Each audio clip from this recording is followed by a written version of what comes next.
Hi everybody. I want to talk about a technique that is used a good bit in the puppy manners class I teach. I also use it with dogs who are reactive. That is, they pull, they bark, they lunge when they see another person or dog out on a walk. But before I get into the technique, I'd like to spend a minute talking about body language. How do we know when our dogs are happy versus uncomfortable with something they encounter? Well, most of us know the loosey-goosey, wiggly body, the ears that are natural, the open mouth where you might see a little bit of the tongue, and the softly wagging back and forth tail. That is our happy dog. But what about the dog that's uncomfortable with something they hear or something they see? Well, we all know the tail tucked, the shaking, the ears that are plastered all the way back on the dog, the closed mouth. There are a couple of subtle signs to look for. The dog might lick their lips. They might yawn. They might scratch themselves. They might start sniffing the ground.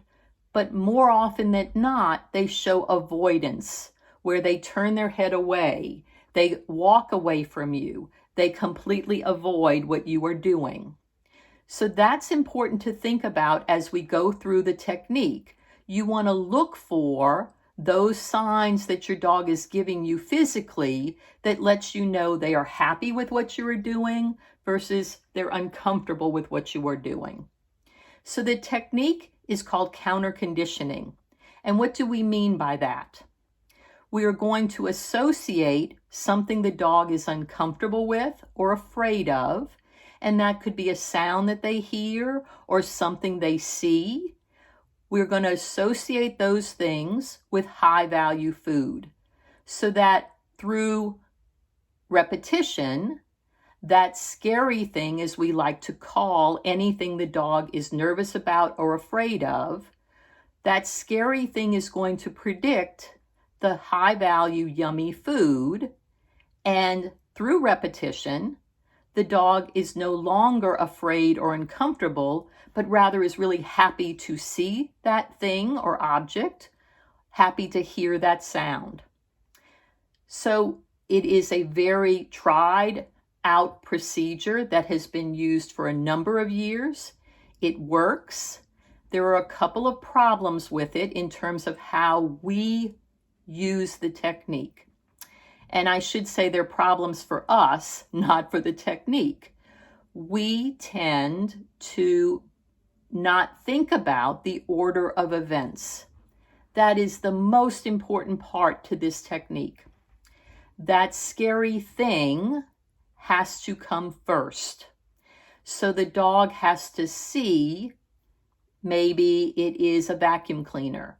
They have to see the vacuum cleaner. We need to pause for a second and then deliver the food. They have to hear the garbage truck.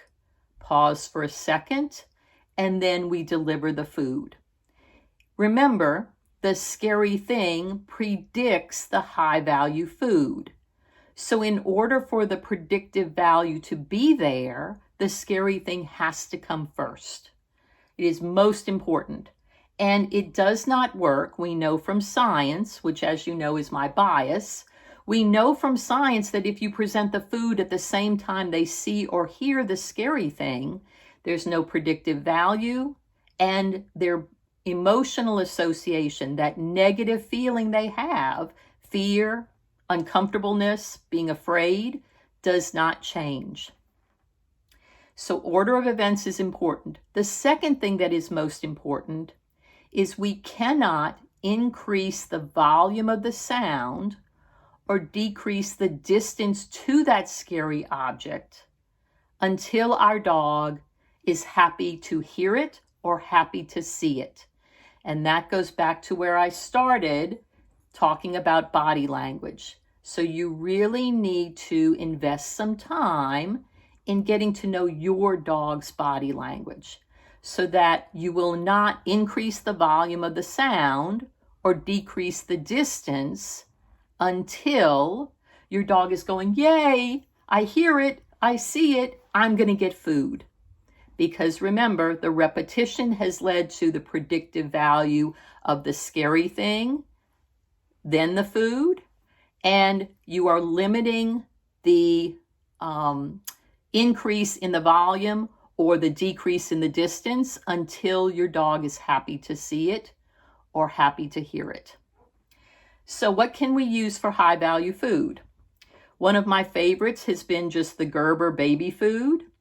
It's convenient, it's easy to use. In the summer, I put it in the fridge or even the freezer. You can also use a food tube where you can use a blender or a food processor to make up a food that is of a consistency that you can put inside using one of these binder clips. And then you want it to be of a consistency that it's not going to just fall out, but it's also going to be easy for the dog to lick out of the opening. You can use tuna fish, chicken, add some pumpkin, even baby food to make the appropriate consistency. And depending on the dog, sometimes high value treats can be appropriate as well. But you want whatever food you're using to be really high value compared to whatever the dog is hearing or seeing. And I just have kibble for the sake of today, but it's not something I would use, especially right now. I have an 8-month-old golden who is going through a fear period. So I have been using chicken when we walk the block and he sees something that frightens him. So I'm going to use Skipper here, a little Jack Russell, to show you the steps involved in this technique. So what you want to do is remember that both hands should be behind your back, especially the one that has food. As you approach, you want to think about what Skipper does. So if we're working on touching his ear, if I go to approach him and he moves back in avoidance, I'm going to stop with my hand here and bring the baby food after I pause for 1 second, because he's already told me, hey, I don't want you to come towards my ear or past my eyes. So the idea would be, I have both hands behind my back. I'm going to approach. Let's say he started to move back at this point. I'm going to leave my hand here, count for a second, and then bring the baby food. Both hands then go away at the same time. And in order to help the dog not constantly look to one side for the food before they're actually happy to see the hand, they get very good at routines, you want to switch hands. So this time my hand's going to come, stay here, pause 1 second, and then bring the baby food. Then both hands go away at the same time. We can do that for lots of different parts of their body to help them being handled. So another example, let's say I already know that Skipper does not like me to touch his paws. And I know that because when I touch his paws, he backs away. He pulls his paw away. So I'm going to come and start touching him in his shoulder and come down to just above the paw, pause for a second, and bring the baby food. Then both go away at the same time. You can see that if I turn him for the other leg, I would start at the shoulder, come down, pause here for a second, and then bring the baby food. And then they both go away at the same time. When I do this repeatedly, and I would spend 10-15 minutes, over time, over subsequent days, if I have a chance to do that, and certainly right now we do, you should start seeing a dog that as the hand approaches and I start touching, he's all wiggly, like, oh boy, you're going to bring food, and he's going to turn and look to the side that he knows that food is coming from, and here comes the food. They both go away at the same time. Then I could start to go further down the leg. And I don't want to pick up the paw. I might just touch the paw, pause for a second, bring the food. And that time he didn't look to the hand that was going to bring the food because he's like, oh, you're touching a further part of my body and I might be a little bit uncomfortable with what you're doing. So remember, this is something you want to know your dog's body language when they're happy versus when they're uncomfortable. You also want to be able to take your time and not move forward in the process. And by that, I mean not increase the volume of the sound or decrease the distance to the object until your dog is really happy, wiggly, that you are doing what you are doing at the current step. The volume of the sound at that step or the distance to the scary thing at that step. Then you can move forward. So I'm going to get Higgy and show you with a real dog. So I have Higgy with me this morning, and we're going to show you how we work on helping him be comfortable with being handled. So I've got the baby food, and I know that he likes it. So what I'm going to do is I'm going to have it behind my back, and I'm going to show you the steps in working on the ears.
Good boy. So let's talk for a minute about what you just saw. As my hand came towards Higgy's ear, he showed no signs of discomfort. He was still his loosey-goosey self. His body was loose, in other words. And you did see he would look to the other hand for the food that he knew was coming, because through repetition, touching his ear predicted that I was going to bring food. When I switched hands, when I touched that ear, you noticed he turned to the other hand going, yay, you're going to bring food. This is the value of this technique. We help our dogs become comfortable with what we're doing when we're talking about handling them in various parts of their body. We help them become comfortable with a sound they may be hearing or something that they see by pairing that thing with something really high value. In the example that I was doing with Higgy, it was baby food. And over time, they're no longer afraid of that sound or that object, or they're very comfortable with us handling them. And you can tell that we do this a good bit because Higgy would continue to look to the other hand for the baby food. Remember, know your dog's body language when they are happy versus when they are uncomfortable. Remember the order of events. The scary object has to come first. Pause for a second, then bring the high value food. And remember that you can only go as quickly in the steps, increasing the volume of the sound, decreasing the distance of the object, or going further along their body when they are happy at the step that you are currently on. If you have any questions or comments, you can leave them below. You can also reach me through my website at www.pawscompanion.com. Thanks for watching, and I hope you have found this helpful.